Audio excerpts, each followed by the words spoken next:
नमस्कार दोस्तों, मैं आज फिर आपके लिए एक टॉपिक लेकर आया हूँ। आज हम बात करने वाले हैं मुगल साम्राज्य की। मुगल साम्राज्य एक ऐसा साम्राज्य जिसने पूरे भारत पर बहुत ही लंबे टाइम पीरियड तक शासन किया और जिसकी कई सारी देन है भारत में, जैसे लाल किला, ताजमहल और इसकी जैसी बहुत सारी इमारतें। मुगल साम्राज्य को समझना बहुत ही ज़्यादा जरूरी है क्योंकि हमारी जो हिस्ट्री है, हमारी जो मिडल हिस्ट्री है, हिस्ट्री का बहुत ही काफ़ी अहम टॉपिक है। तो चलिए इसको शुरू करते हैं। सबसे पहले तो जान लेते हैं कि मुगल साम्राज्य कब से कब तक था। 1526 से लेकर 1760 तक जिसे हम कहते हैं मुगल साम्राज्य भारत में रहा। 1526 से लेकर 1760 तक मैं इसलिए कह रहा हूँ क्योंकि 1526 से 1760 तक भारत में महान मुगल सम्राट, जिसे कहते हैं शक्तिशाली मुगल सम्राट रहे। और 1760 के बाद वैसे तो भारत के अंदर मुगल साम्राज्य 1526 से लेकर 1858 तक रहा। और ये टाइम पीरियड हम देखते हैं कि 1707 के बाद जो है भारत में ऐसा कोई मुगल सम्राट नहीं रहा जिसने जो ताकतवर हो, जो काफी शक्तिशाली हो और जो पूरे भारत को एकजुट करके रख सके।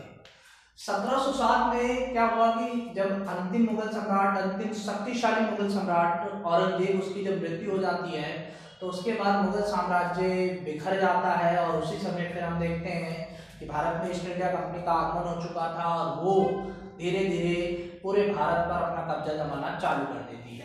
वैसे तो मुगल साम्राज्य का जो राजा था, मुगल साम्राज्य के जो सम्राट थे, 1526 से लेकर 1858 तक रहे।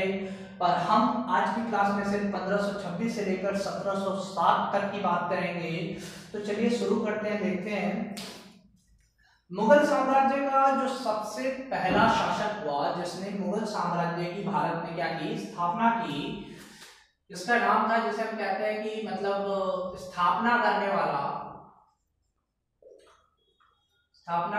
जो शासक था भारत के अंदर, वो था बाबर, जिसे हम मुगल सम्राट का पहला सम्राट भी बोलते हैं। मुगल साम्राज्य का पहला सम्राट जिसका नाम बाबर, पहला सम्राट बाबर, जिसने भारत में 1526 से लेकर 1530 तक शासन किया। ठीक है दोस्तों, आपको समझ में आ रहा होगा कि 1526 से लेकर 1530 तक भारत में जो शासन करता है वो है बाबर, जो मुगल साम्राज्य का पहला राजा और मुगल साम्राज्य की स्थापना करने वाला था। मुगल साम्राज्य की भारत में नींव रखने वाला सबसे पहला शासक बाबर। तो चलिए जानते हैं इस बाबर के बारे में। पहले तो देख लेते हैं कि इसका जन्म कब हुआ। इसका जो जन्म होता है वो होता है 14 फरवरी 1483 को। ये एक मिडिल ईस्ट एशिया की एक जगह है जिसका नाम है फरगना, वहां पर इसका जन्म होता है। जन्म 14 फरवरी 1483 को। और फिर ये उससे पहले तो मतलब भारत में आने से पहले ये अपने आप को काबुल में स्थापित करता है। काबुल में रहता है और काबुल से ही फिर ये भारत पर अटैक करने की प्लानिंग करता है। और 1526 में भारत पर क्या कर देता है, आक्रमण कर देता है। 1526 जिसे हम पानीपत की पहली लड़ाई, फर्स्ट बैटल ऑफ पानीपत भी कहते हैं, पानीपत की पहली लड़ाई, पानीपत का पहला युद्ध जो किससे लड़ा, बाबर ने लड़ाई से इब्राहिम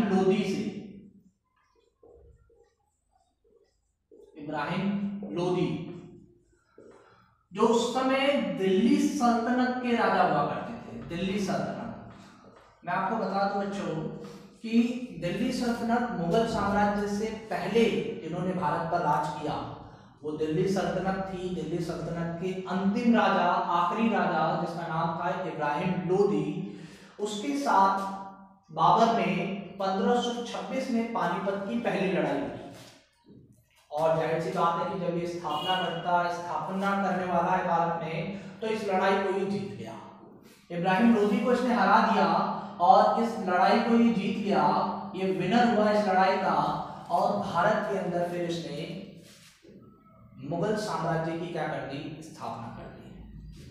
इसके ही अगले वर्ष 1527 में इसका दूसरा युद्ध होता है, जिसे हम कहते हैं खानवा का युद्ध, जिसे हम कहते हैं खानवा का युद्ध।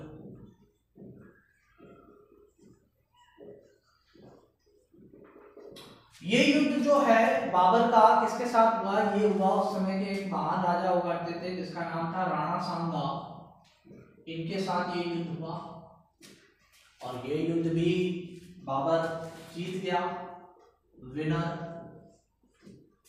ठीक है, इसके नेक्स्ट जब अगला वर्ष जो आता है 1528 से लगातार युद्ध कर रहा था। आप देखिए 1526 में भारत आया, 1526 से 1527 और फिर 1528। 1528 में इसका फिर अगले वर्ष एक और युद्ध होता है और ये युद्ध जो होता है आपका, जैसे हम कहते हैं चंदेरी का युद्ध, चंदेरी का युद्ध, माफ कीजिएगा, चंदेरी का युद्ध। ठीक है प्यारे बच्चों, ये जो इसका अगला युद्ध हुआ ये हुआ चंदेरी का युद्ध। और चंदेरी का युद्ध इसका मेदिनी राय के साथ हुआ। मेदिनी राय भी एक राजा थे उस समय, मेदिनी राय, और ये युद्ध भी ये जीता भारत के अंदर। इसके अगले वर्ष फिर इसका एक युद्ध होता है 1529 में, जैसे हम कहते हैं घाघरा का युद्ध।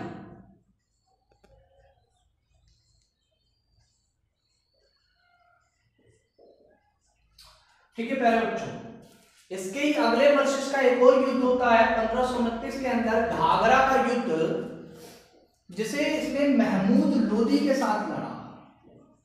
महमूद लोदी, और इस युद्ध को भी ये जीत गया। महमूद लोदी उस समय एक अफगान राजा था, अफगान शासक। ठीक है, महमूद लोदी के साथ 1529 में इसका एक युद्ध होता है, जिसे हम घाघरा का युद्ध बोलते हैं। और इसके अगले ही वर्ष फिर इसकी क्या हो जाती है, मृत्यु हो जाती है। 1530 में बाबर की क्या हो जाती है, मृत्यु हो जाती है। और इसके बाद इसके शव को आगरा में दफना दिया जाता है। आप ध्यान रखिएगा, सबसे पहले इसके शव को कहां पर दफनाया गया था, आगरा में। ठीक है, आगरा में। आगरा के बाद इसके शव को दो जगह दफनाया गया है। पहले आगरा में दफनाया गया और आगरा से निकालने के बाद फिर इसके शव को काबुल ले जाया गया, काबुल।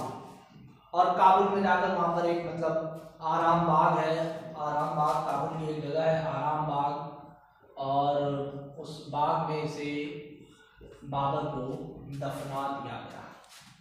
ठीक है प्यारे बच्चों, यहाँ तक आपका क्लियर। 1526 से लेकर 1530 तक का टाइम पीरियड आपका क्लियर।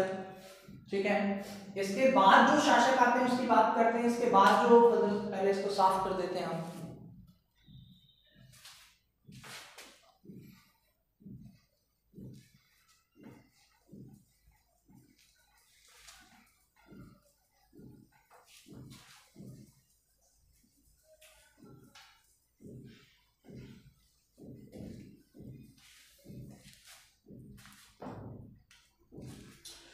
इसके बाद जो शासक आता है जिसका नाम था नसरुद्दीन हुमायूं।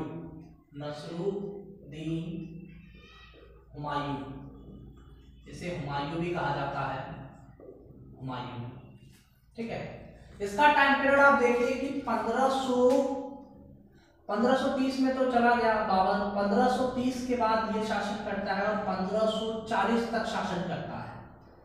ठीक है, फिर इसका थोड़ा मतलब उस समय फिर भारत पर किसी और का साम्राज्य हो जाता है 1540 के बाद, और ये फिर से 1555 में आता है और 56 तक शासन करता है। ये इसका टाइम पीरियड है, दो भागों में इसका टाइम पीरियड है। पहला है 1530 से 1540 और दूसरा इसका टाइम पीरियड है 1555 से 1556। इस टाइम पीरियड में इसके साथ क्या क्या हुआ हम देखेंगे।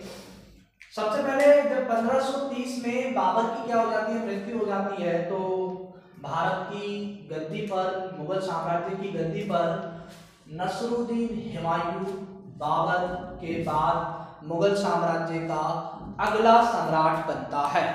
ठीक है, इसके जन्म की बात करते हैं। इसका जन्म जो हुआ था 6 मार्च 1508 में हुआ था। ठीक है, इसके जन्म की बात करें तो 6 मार्च 1508 इसका जन्म कहाँ होता है? इसका जन्म काबुल में होता है।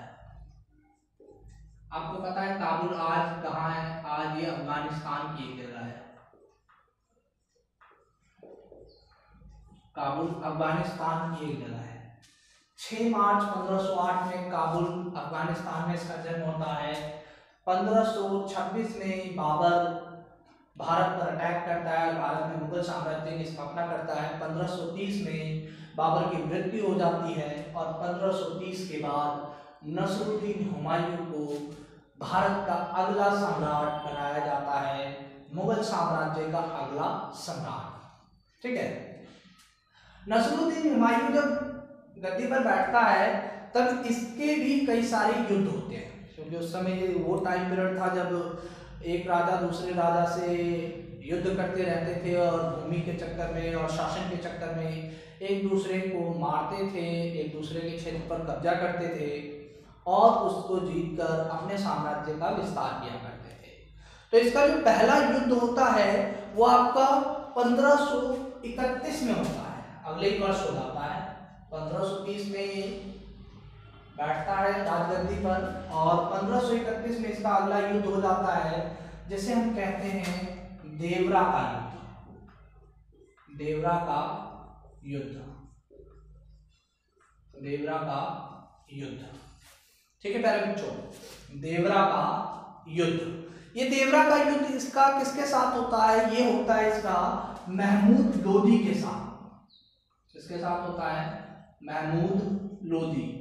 अभी आपने पीछे देखा था कि महमूद लोदी के साथ ही बाबर का युद्ध होता है, महमूद लोदी का, पर उसे बाबर जीत लेता है। पर 1530 में बाबर की जब मृत्यु हो जाती है तो महमूद लोदी को लगता है कि अब वो ये इस साम्राज्य को खत्म कर देगा और फिर से वो अटैक करता है, जिसे हम कहते हैं 1531 देवरा का युद्ध, जो महमूद लोदी और हुमायूं के बीच में लड़ा गया। इस युद्ध को हुमायूं जीत जाता है। एक बार फिर से इस बंदे को हार का मुंह देखना पड़ता है। 1531 में देवरा का युद्ध जीतने के बाद फिर सब कुछ ठीक ठाक चल रहा होता है। 1539 में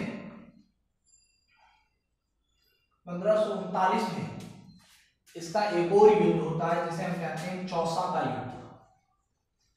चौसा का युद्ध, ये जो युद्ध होता है ये होता है इसका शेरशाह सूरी के साथ। शेरशाह सूरी। और क्या लगता है ये युद्ध भी ये जीता होगा या हारा होगा? चलिए मैं बता देता हूं, ये युद्ध ये हार गया था। शेरशाह सूरी 1539, जैसे चौसा का युद्ध कहते हैं। आप जो टाइम पीरियड देख रहे हैं ना कि 1540 के बाद फिर सीधा 1555 में आता है, क्योंकि 1540 में ही एक बार फिर आता है।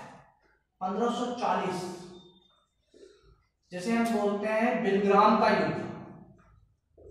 बिलग्राम का युद्ध, इसे कन्नौज का युद्ध भी बोला जाता है।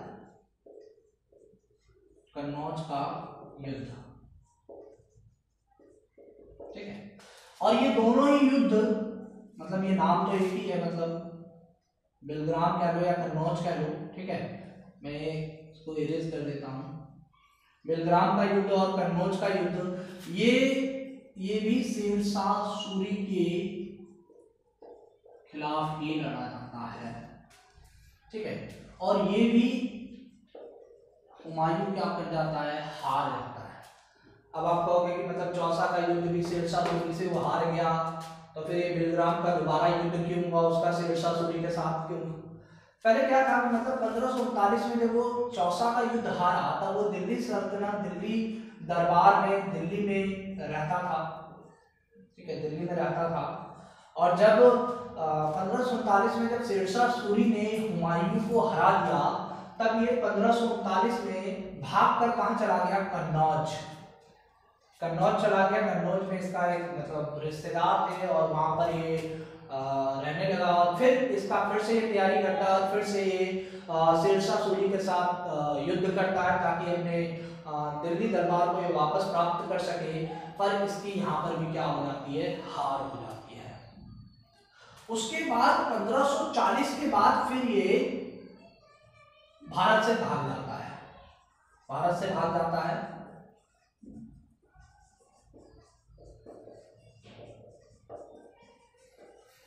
और फिर पूरी तैयारी करके फिर से 1555 में ये फिर से भारत आता है। और क्या लगता है फिर हम ये इस युद्ध को जीत गया होगा या हार गया होगा? जैसा कि टाइम पीरियड इसने 1555 से 1556 तक शासन किया, तो जाहिर सी बात है कि 1555 में जैसे हम बोलते हैं सरहिंद का युद्ध,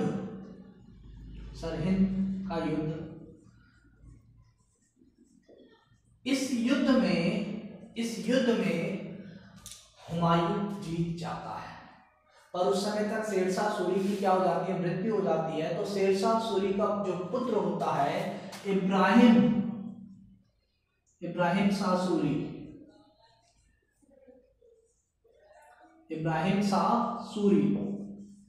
ठीक है। इब्राहिम शाह सूरी, सॉरी ये इब्राहिम नहीं था, ये था, इसका जो पूरा नाम है ये है सिकंदर शाह सूरी,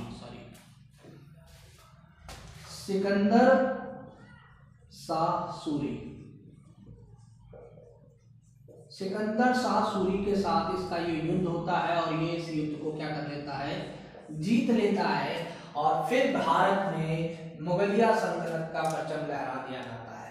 1555 में सिकंदर शाह सूरी को हराने के बाद, इस युद्ध को जीतने के बाद भारत में फिर से मुगल साम्राज्य की क्या हो जाती है, स्थापना हो जाती है। पर जैसा कि इसके किस्मत में नहीं लिखा था कि ये भारत पर और शासन करे, 1556 में अगले ही वर्ष आपने देखा होगा दिल्ली में हुमायूं का मकबरा है। उस हुमायूं के मकबरे को मतलब पहले बना दिया गया था और उसकी एक जो सीढ़ियां हैं नीचे, जैसे हम बोलते हैं दीन पनाह, वो दीन पनाह नामक एक जगह है जिसकी स्थापना खुद हुमायूं ने ही की थी। तो दीन पनाह की सीढ़ियों से गिरकर इसकी मौत हो जाती है। दीन पनाह की सीढ़ियों से गिरकर इसकी क्या हो जाती है, मृत्यु हो जाती है।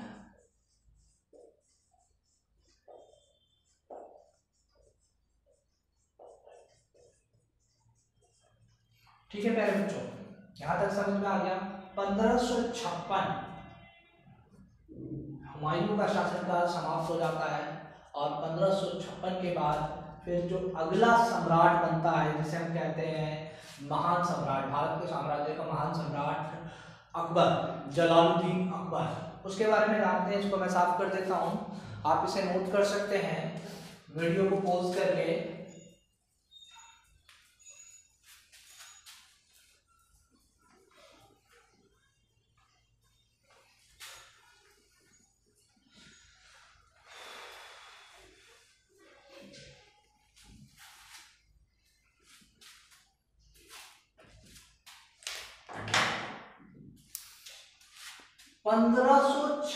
में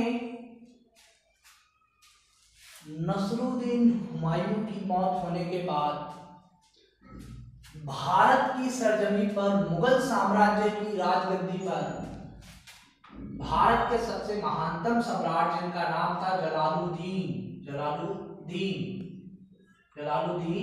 अकबर,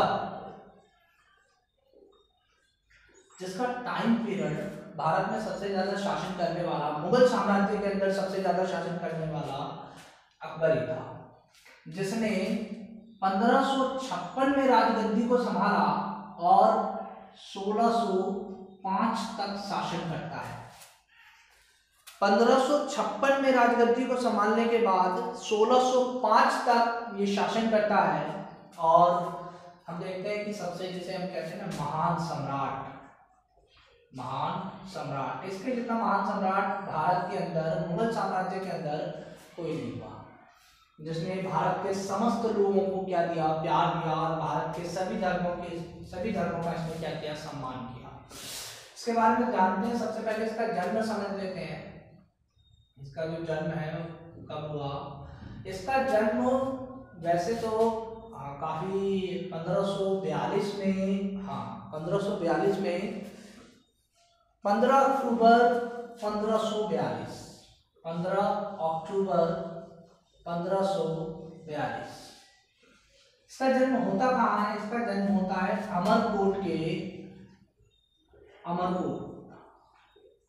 अमरकोट के राजा वीरसाल के महल में।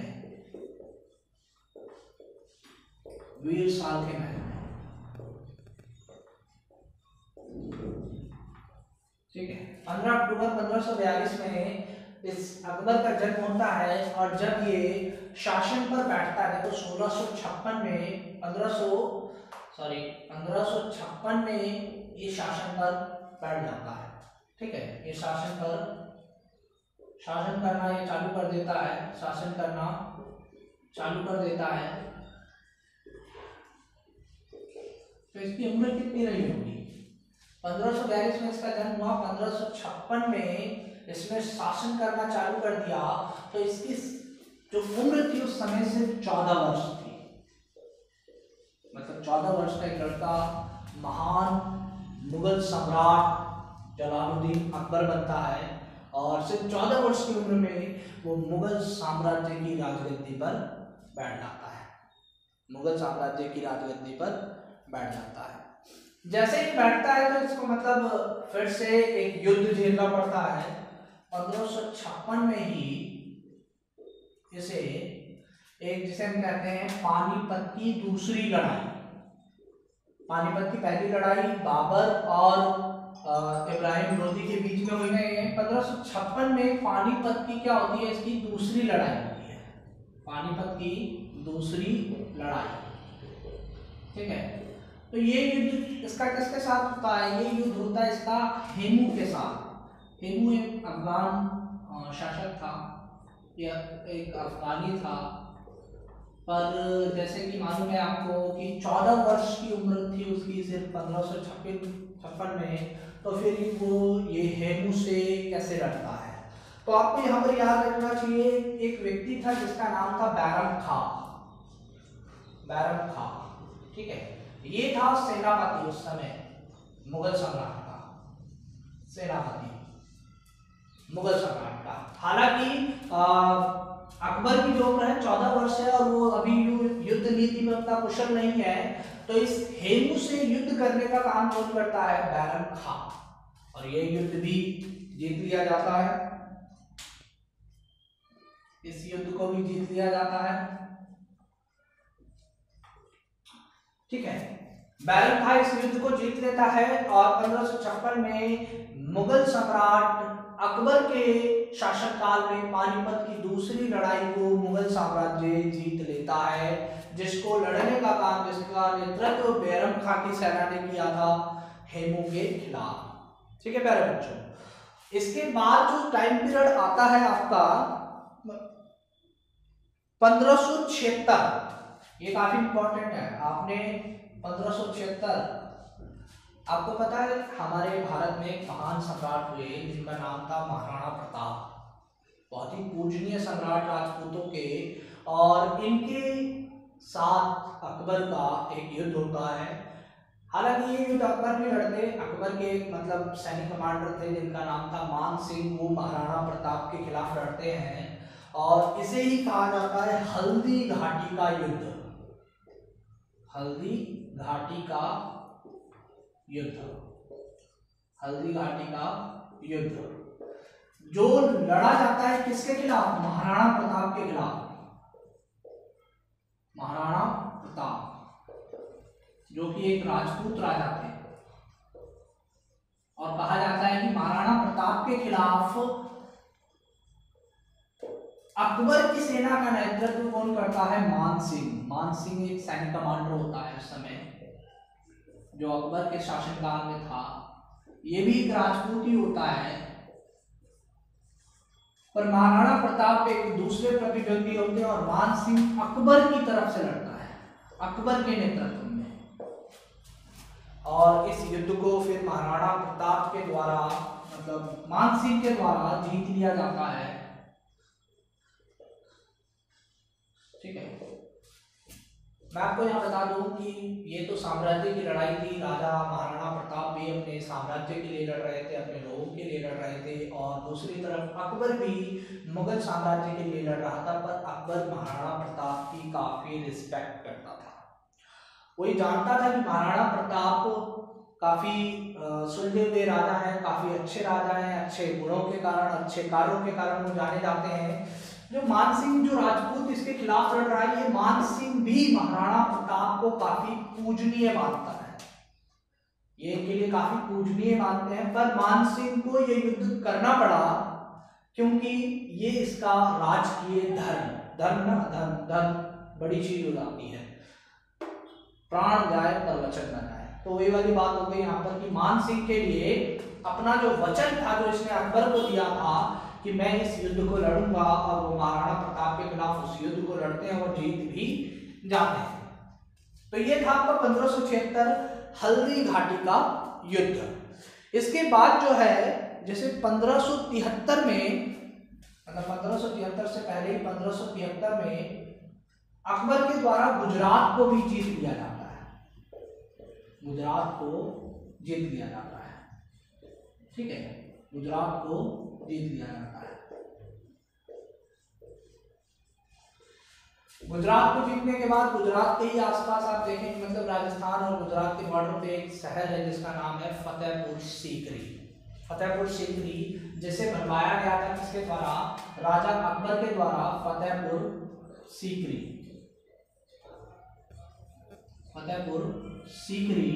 और फतेहपुर सीकरी को जीतने के बाद वहां पर राजा अकबर के द्वारा ही वहां पर एक जैसे कहते हैं बुलंद दरवाजा, बुलंद दरवाजा, ये बुलंद दरवाजा मुगलों की जीत की याद में बनाया गया था। वहां पर मुगलों की जीत, मुगलों की जीत की याद में गुजरात को जीत लिया जाता है, और मुगलों की जीत की याद में वहां पर एक फतेहपुर सीकरी शहर की स्थापना की जाती है और वहां पर बुलंद दरवाजे को बनाया जाता है।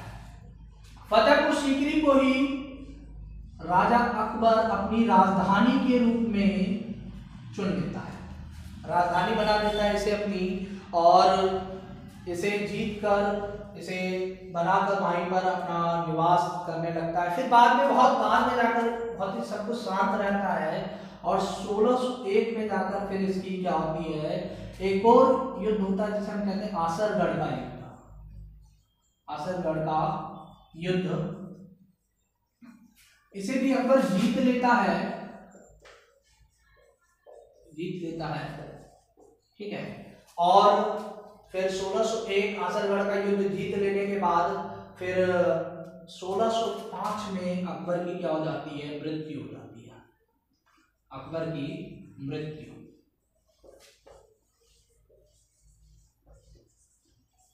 1605 में अकबर की मृत्यु हो जाती है, और यहाँ से फिर अकबर का जो शासनकाल होता है वो पूरी तरीके से समाप्त हो जाता है।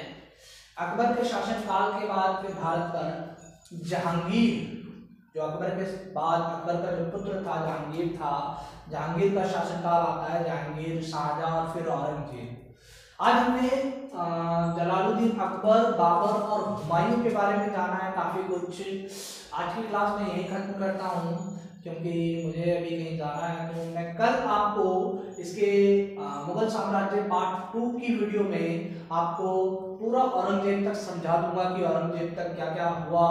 और चलिए ठीक है, फिर इस वीडियो का भी हम यहीं पर समाप्त करते हैं कि काफ़ी समय हो रहा है। जय हिंद, जय भारत।